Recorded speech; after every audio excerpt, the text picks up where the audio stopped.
Bonjour à tous, bienvenue à la visioconférence Réussir son orientation, ça veut dire quoi? Jean-Christophe Leclerc va intervenir sur cette thématique aujourd'hui.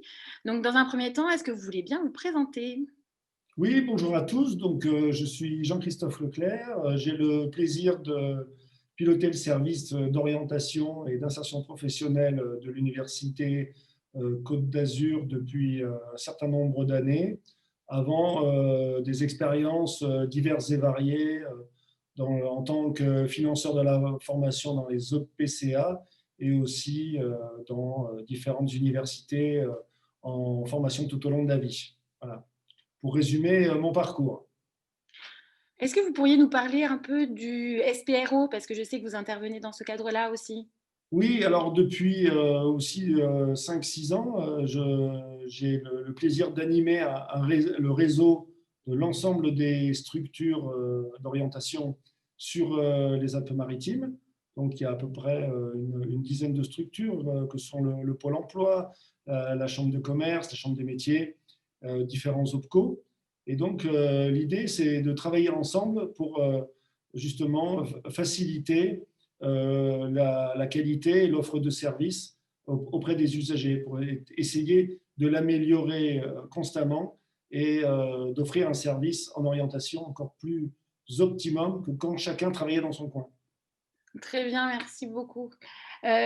Du coup, je comprends que vous travaillez depuis un certain nombre d'années dans le domaine de la formation, de l'orientation. Est-ce que vous avez vu des évolutions au cours des 10, 15 dernières années? Alors, avant de lancer vraiment le thème de l'intervention, c'est sûr qu'on vit une révolution dans notre activité j'allais dire, depuis 5-10 ans à peu près, hein, en termes d'évolution de compétences, en termes de contexte. C'est vrai qu'il y a plusieurs crises et des transformations en cours qui sont très profondes, avec la crise, notamment la crise économique et les conséquences sur l'emploi à travers notamment la difficulté d'accès à l'emploi. On le voit avec nos étudiants lorsqu'ils sortent soit de licence pro, soit de master. La précarité aussi de l'emploi, avec notamment le développement de l'ubérisation aussi des métiers. Et puis aussi la difficulté qui est liée au déclassement, avec une génération qui a la plupart du temps risque d'être moins privilégiée que leurs parents aussi, hein, en termes d'activité et d'emploi. Ça, c'est la première crise que l'on observe. Et puis, je trouve qu'il y a aussi une crise du travail, avec notamment la multiplicité des formes de travail, l'évolution aussi. Avant, on n'avait qu'une activité, maintenant, on a tendance aussi à les cumuler, avec la multiplicité aussi des contrats, qui fait qu'on assiste aussi à une crise au niveau du travail. Et toutes ces crises, bah, elle a une conséquence directe, c'est qu'il y a une crise de confiance qui est liée souvent à une inquiétude généralisée auprès des personnes que l'on reçoit. Et puis, je dirais qu'il y a une autre forme aussi de modification, c'est la modification aussi des usages, à travers notamment l'utilisation des réseaux sociaux, de la recommandation, notamment par les utilisateurs, hein, quand sur les sites Internet, vous voyez que ce sont les utilisateurs qui notent aujourd'hui les prestations des différents services.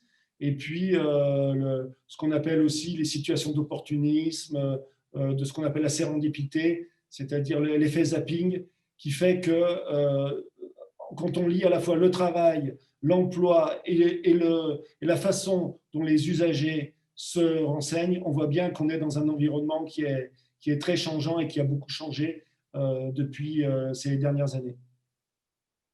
D'accord. Vous parliez de différentes crises, à juste titre et actuellement, on passe justement par une crise sanitaire, mais qui a un fort impact, je pense, sur, l'orientation des personnes. Vous envisagez comment l'impact, de ce qu'on vit actuellement? Bah, moi, je trouve que lorsque l'on parlait tout à l'heure de révolution, évidemment, la crise de confiance, on parlait de crise de confiance, et je pense que justement, cette crise de confiance, elle est décuplée avec le phénomène de la pandémie. C'est-à-dire qu'avant des phénomènes que l'on voyait, qui étaient importants, mais qu'on voyait avec parcimonie, qu'on arrivait à deviner ou à émerger petit à petit, on le voit qu'avec la pandémie, on est vraiment sur un phénomène j'allais dire, grossissant, exponentiel, notamment liées à cette crise de confiance qui s'ajoute justement et qui est à toutes ces crises liées au travail et aux mutations économiques.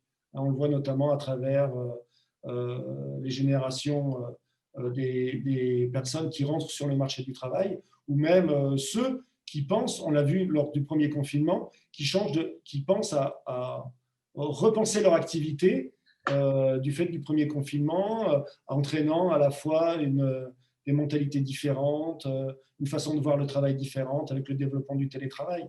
Donc aujourd'hui, on est vraiment sur une remise en cause et des changements vraiment importants. Et évidemment que ça a eu un impact très fort sur l'orientation professionnelle. Mm.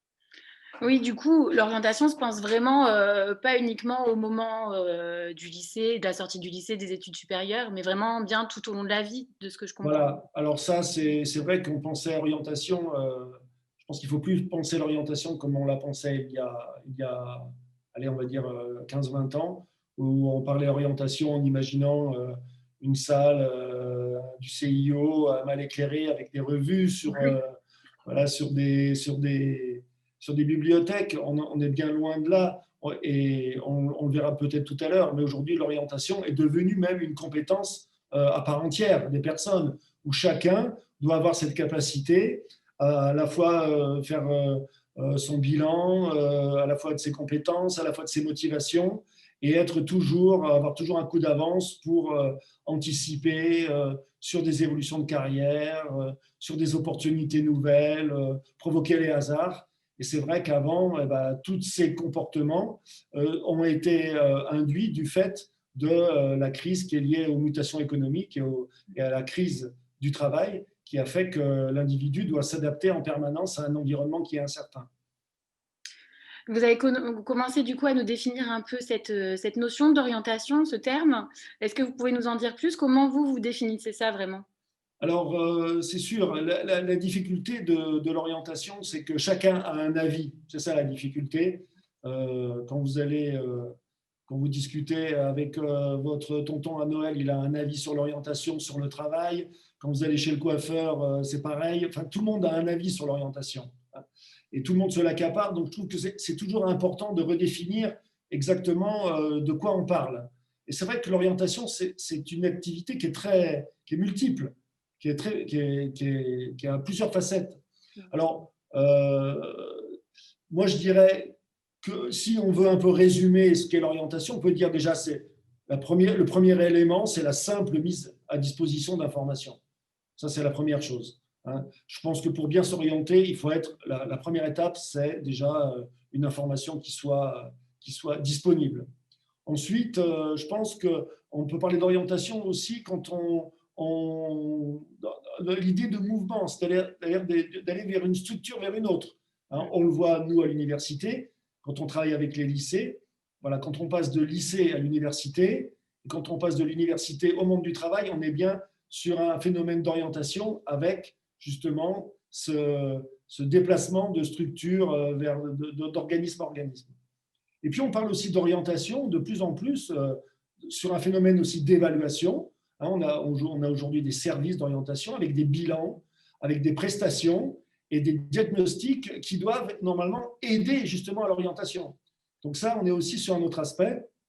Et puis, on est aussi dans l'orientation, c'est aussi un choix, le choix d'une formation, d'un métier aussi. Donc, l'orientation aussi implique ce genre de domaine.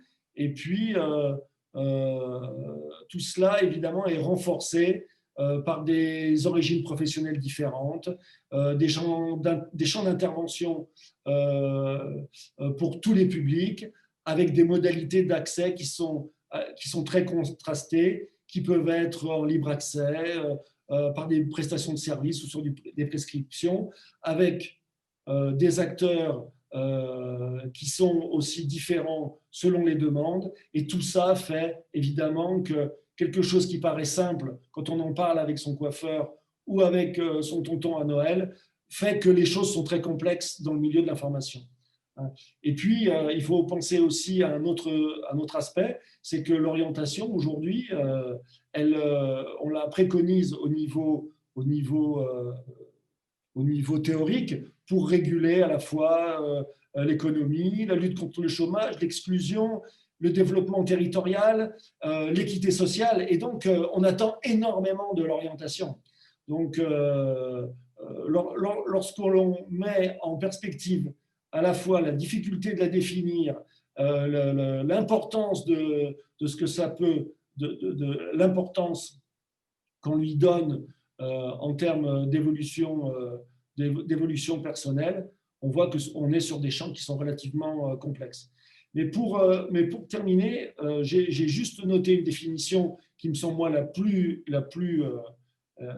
éclairée pour définir ce qu'est l'orientation. C'est la définition par le Conseil de l'Union européenne qui dit que l'orientation est un processus continu qui permet aux citoyens, à tout âge et tout au long de leur vie, de prendre des décisions en matière d'éducation, de formation et d'emploi, et de gérer leur parcours de vie personnelle dans l'éducation et la formation au travail, et dans d'autres cadres où il est possible d'acquérir et d'utiliser ses capacités et compétences. Voilà, pour moi, c'est la meilleure définition de ce qu'est l'orientation. Donc, ça me semble quand même être quelque chose d'assez complexe. Vous parliez de structures, de services qui accompagnent. Est-ce que vous qui faites partie d'un réseau de structures d'orientation, est-ce que vous pouvez nous en parler un peu plus? Est-ce que vous auriez des exemples de services vers lesquels on peut s'orienter, se faire aider? Voilà, alors c'est sûr, la mission de toutes ces structures d'orientation, je ne sais pas citer toutes tout à l'heure quand on parlait ensemble du SPRO, mais il y a une obligation par rapport à toute cette exigence. L'enjeu est très fort en termes de responsabilité, hein. Ça, c'est clair, pour aider les personnes à faire des choix éclairés, notamment par rapport justement à la pression sociale, hein, qui est très forte et qui lie très souvent l'orientation à l'emploi et à l'insertion professionnelle. Et évidemment, l'évolution du rôle de ces structures, c'est avant tout de mettre à disposition et de faciliter l'appropriation de ces informations. Dans cette espèce de gigantisme de structures, de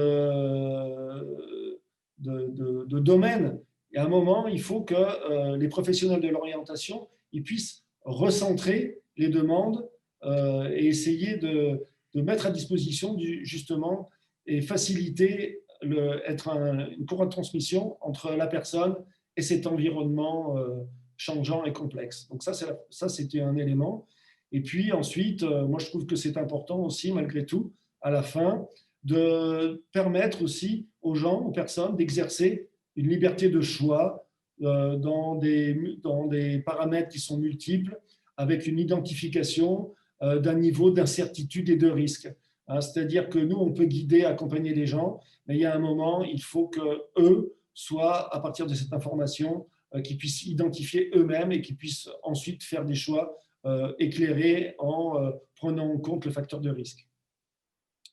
Alors moi, je pense qu'il faut qu'on travaille beaucoup sur la qualité des sources, à aider à repérer, à sélectionner les sources, interpréter les situations, gérer les complexités, l'accès à la compréhension des informations. On l'a vu avec la réforme de la formation professionnelle. La formation toute la vie, c'est toujours en mouvement, il y a toujours des changements. Donc ça, évidemment, il faut accompagner les gens quand ils en ont besoin.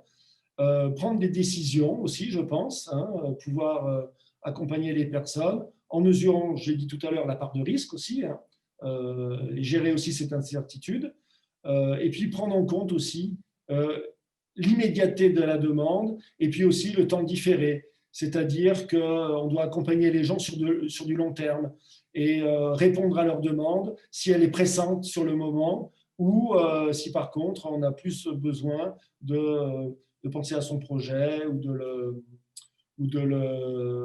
voilà, avec une temporalité un peu plus grande, mais être présent lorsque les gens en ont besoin. Ça, c'est important. Et puis, je dirais aussi enlever aussi les craintes des gens sur, par exemple, le fait de se tromper, le fait que les choses ne soient pas réversibles. On se rend compte aussi avec le recul que la vie peut permettre des surprises et que j'aime bien cette idée aussi de nuancer la notion d'échec et plutôt la notion de parcours avec des embûches, pouvoir rebondir, pouvoir faire le bilan. À essayer aussi un peu de dédramatiser tout ça, quoi. Et puis, moi, je pense qu'on a besoin d'avoir des services qui sont hyper individualisés pour les personnes et qui soient justement au plus près des réalités. Et avec, évidemment, à la fin, la possibilité pour chacun de faire des choix conscients et éclairés. Voilà, c'est ça notre rôle primordial. D'accord, merci. Vous avez abordé un point qui est revenu plusieurs fois lors de nos conférences, qui concerne les parcours atypiques. Oui, Euh, alors, moi, on vient de l'aborder. Je pense qu'aujourd'hui, on peut pas, il faut jamais miser sur l'expérience en pensant que chaque cas est semblable. Ça, c'était l'orientation d'il y a 10 ans ou 15 ans, quand les choix étaient beaucoup plus restreints, notamment. Donc aujourd'hui, à chaque fois que quelqu'un nous rencontre, il a tendance à dire attention, moi j'ai un parcours un peu atypique. Mais en fait, tous les parcours sont atypiques. Donc quand les parcours sont atypiques, il n'y a plus de parcours atypique. Il y a juste la prise en compte de la demande de chacun. C'est ça qui est important. Et donc pour moi, la notion d'atypique, ça n'existe pas, quoi. Voilà, ça n'existe pas. Chacun a sa vie, chacun a ses aspirations à un moment de sa vie. Des fois, il y a des événements extérieurs, on le voit aujourd'hui, qui peuvent influencer une vie.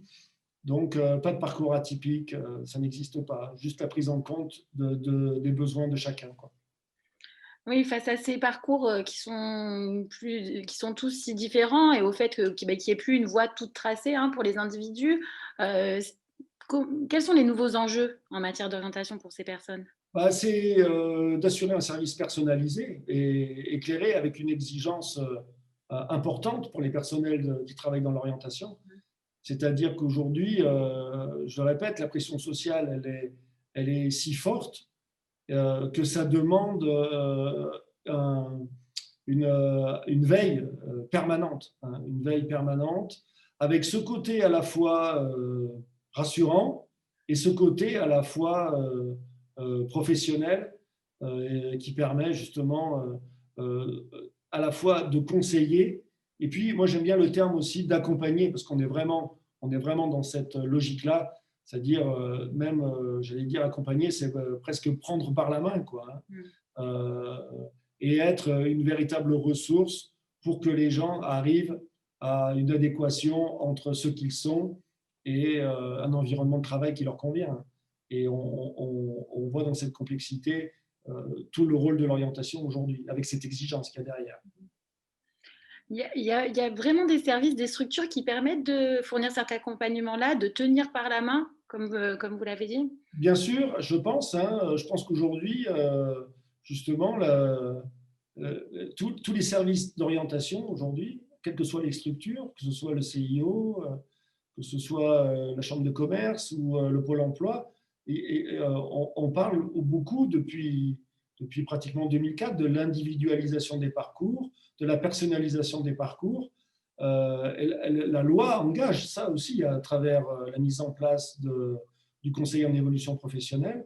Donc je pense qu'aujourd'hui, voilà, c'est un concept incontournable et dans lequel toutes les structures liées à l'orientation ou même au financement sont conscientes. Hein, il ne peut pas y avoir de projet réussi sans qu'il y ait une prise en compte de l'individu. Ça, c'est impossible.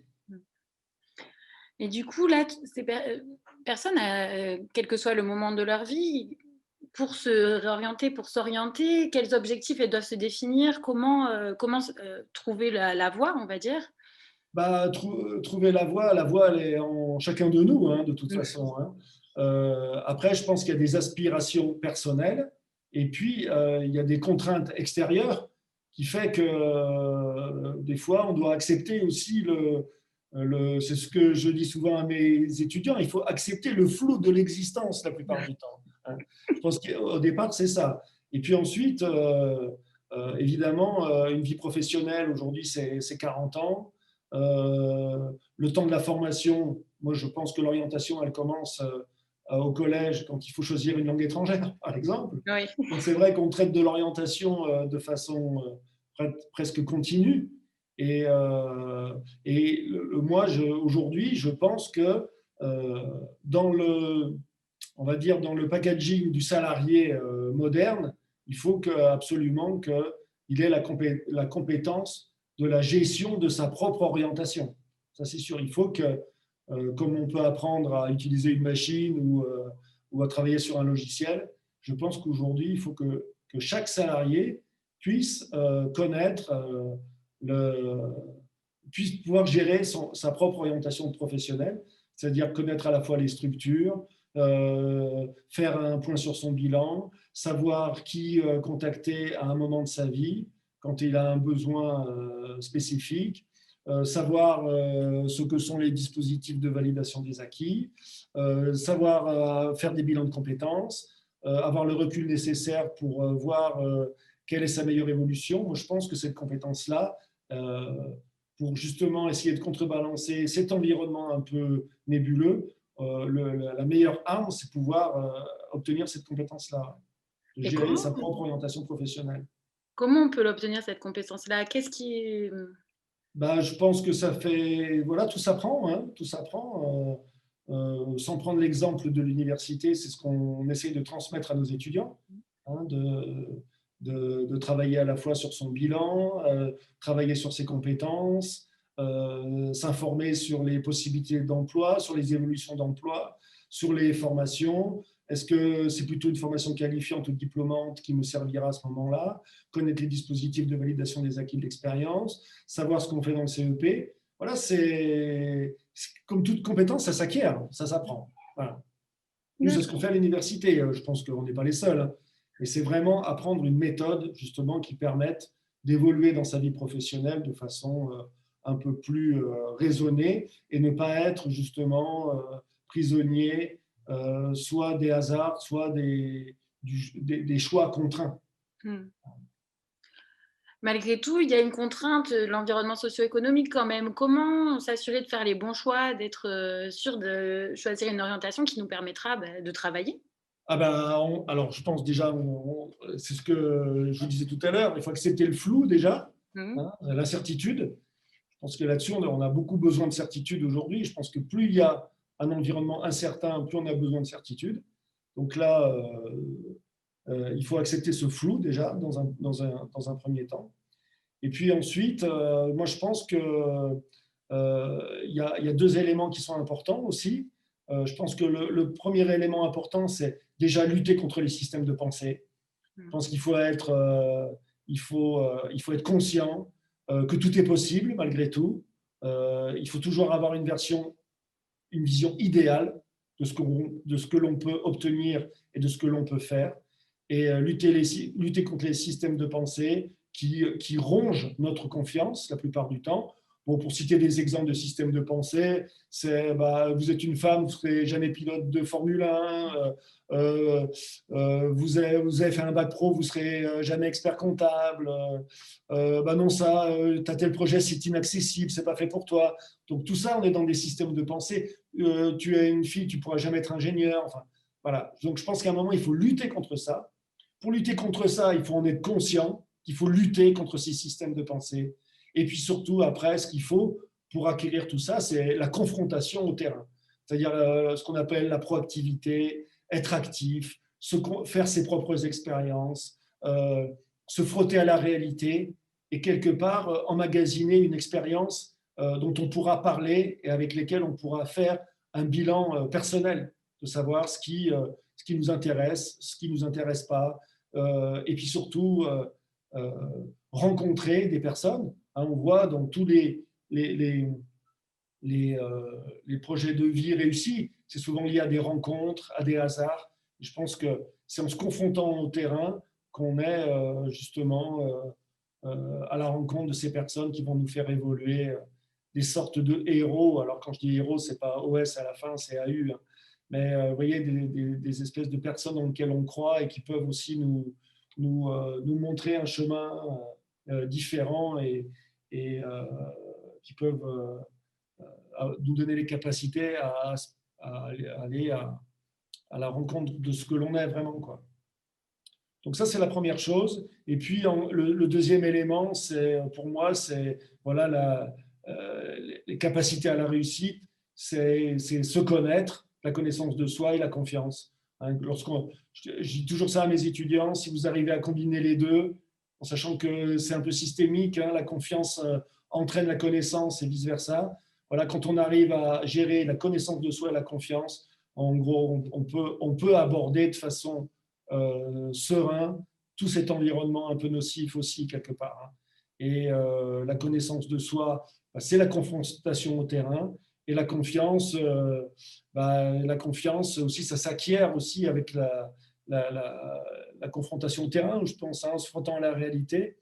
Et puis, la confiance, elle s'acquiert avec la connaissance de soi, déjà la confiance en soi, la confiance aussi dans les autres, c'est important de dire que l'autre n'est pas là que pour nuire et que nous, on a des compétences.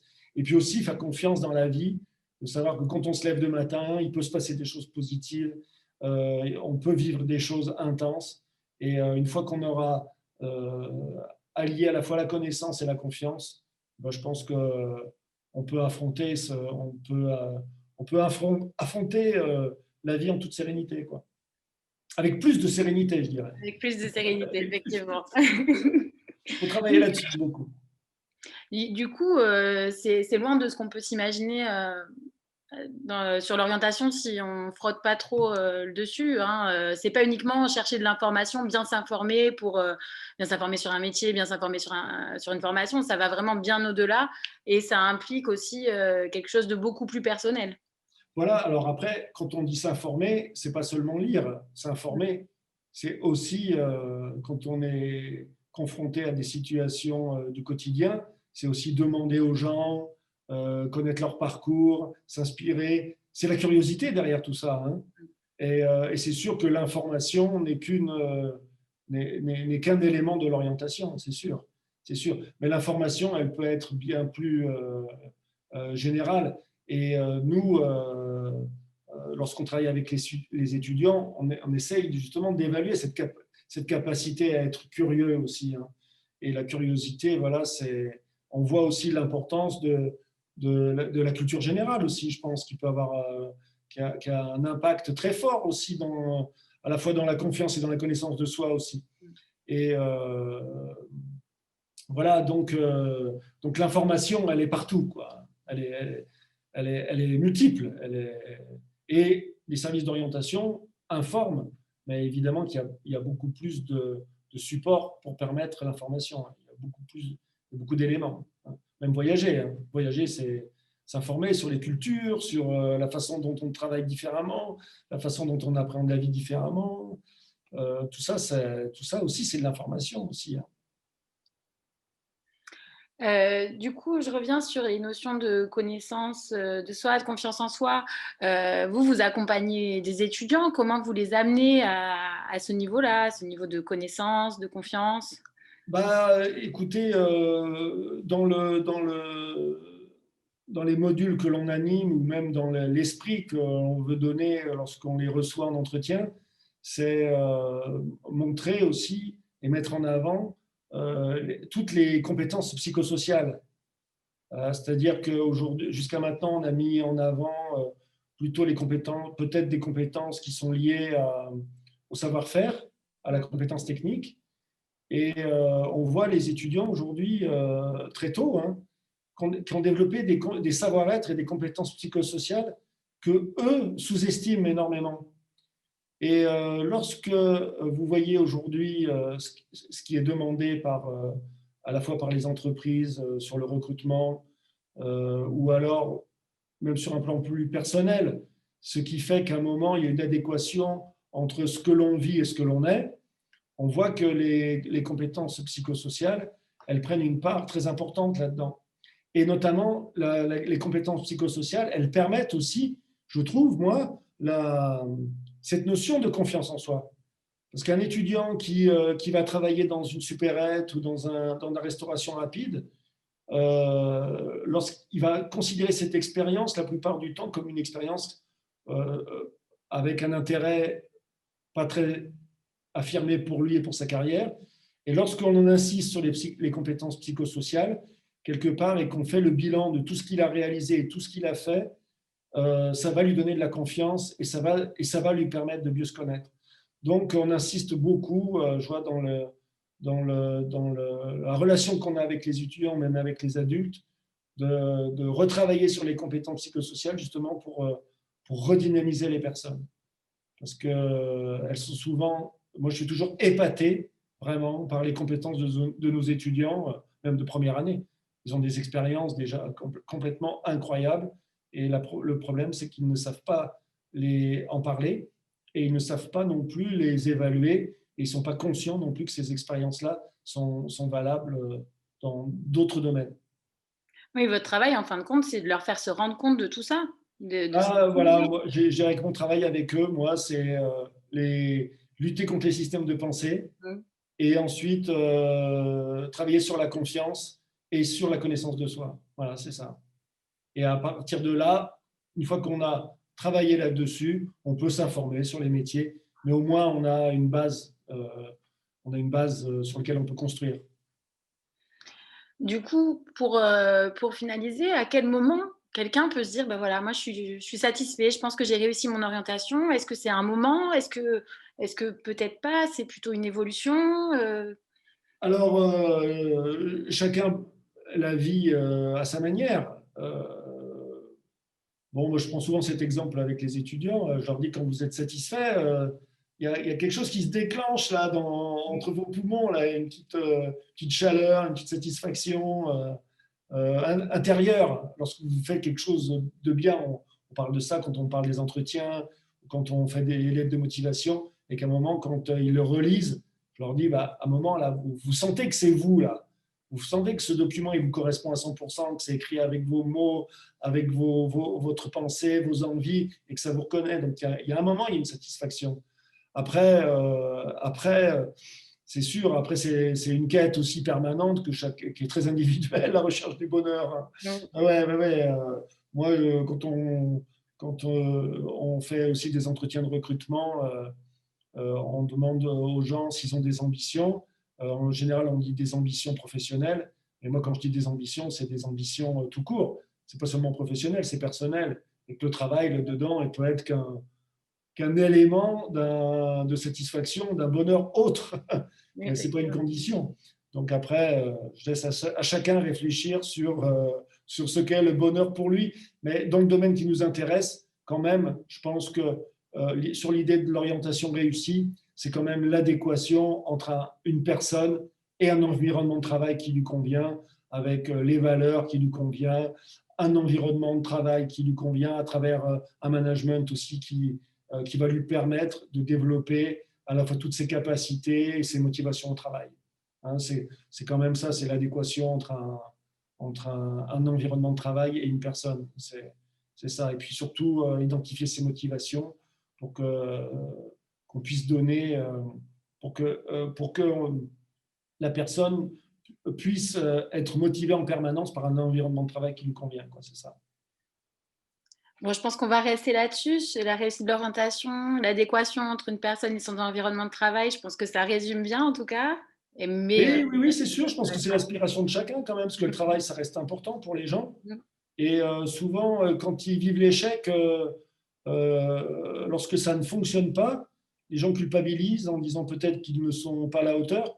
Mais quand on étudie de très près les situations de travail, on voit souvent que l'adéquation entre l'environnement de travail et la personne et les motivations de la personne, en gros, ne ne matche pas, quoi, ne fonctionne Oui, pas. C'est ça la plupart du temps. Donc, c'est trouver un environnement de travail qui nous convient. Et c'est tout le travail de l'orientation, quelque part. effectivement. Eh ben, merci beaucoup pour cette intervention. Est-ce que vous voulez ajouter un mot de la fin ou on peut conclure? Non, non, non, je ne vais rien rajouter, juste voilà, accepter le flou de l'existence. D'accord. Ce sera mon mot de la fin. Voilà. Très bien, parfait. Ben, merci beaucoup Jean-Christophe. Merci.